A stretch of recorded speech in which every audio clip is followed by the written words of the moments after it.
So this was on July 20th. There I am at Nguyen Living Center. God told me to not just call the Strangers Rest Baptist Church, but to walk to it.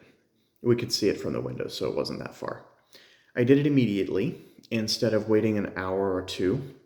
And immediance, right? Hooray! Immediate obedience has been a big theme for us. So as I was walking to the church, God said to me, clear as day, what if this is just practice? I'm like, okay, what? All right, that's fine. I can handle that.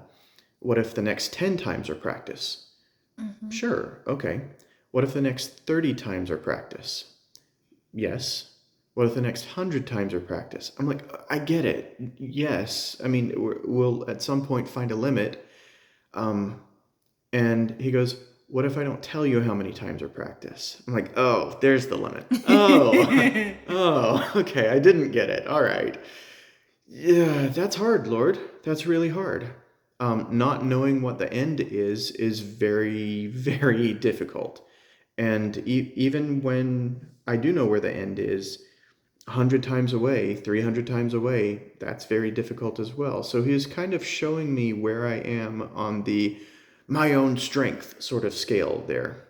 And not to try and operate from my own strength, just obey and let his joy be my strength. That's how I can make it through, whether something is just practice or not. Mm-hmm. So I walked to that church. Go ahead. And I mean, the goal of why you were walking to that church is because God had told us while we were in Wichita that He wanted us to start connecting with believers, not just Yeah. Wichita. And so He had told us to reach out to a couple churches.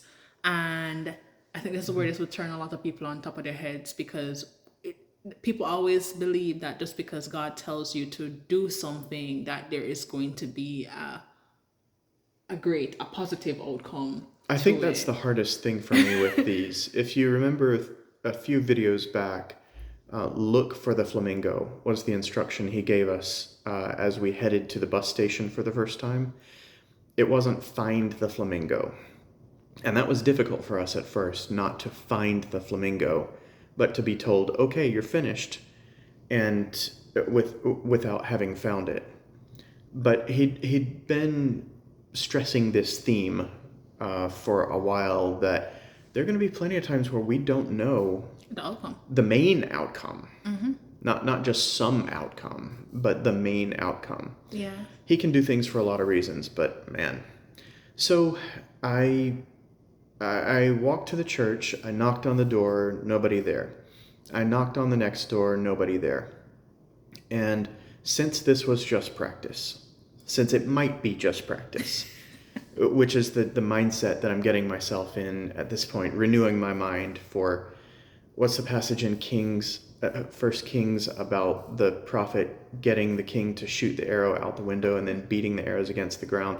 So beat the arrows against the ground until they break, until God says stop, until you see the obvious result and God gives you that sense of completion, not just you've decided you're finished. That's been a lot of what this stuff is about. All right, so completeness. I knocked on the first 3 doors and realized, okay, I'm going to keep going. Why not keep going?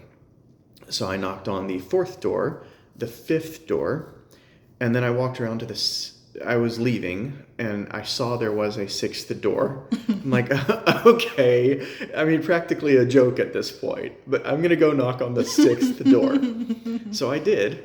And as I knocked on the door, someone honked. Like as I was knocking on the door, someone honked from the street. I turned around and there's a pickup truck with the window down, and I walk over to it.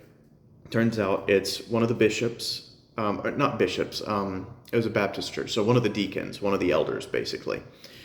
And he was just driving by to do some admin, something like that. And he pulled into the parking lot and he said, oh, I know you weren't from the church because nobody uses that door anymore. And so it was very obvious to him, like he could stop and honk from the road because I followed the instruction, completely because I was a completionist about it.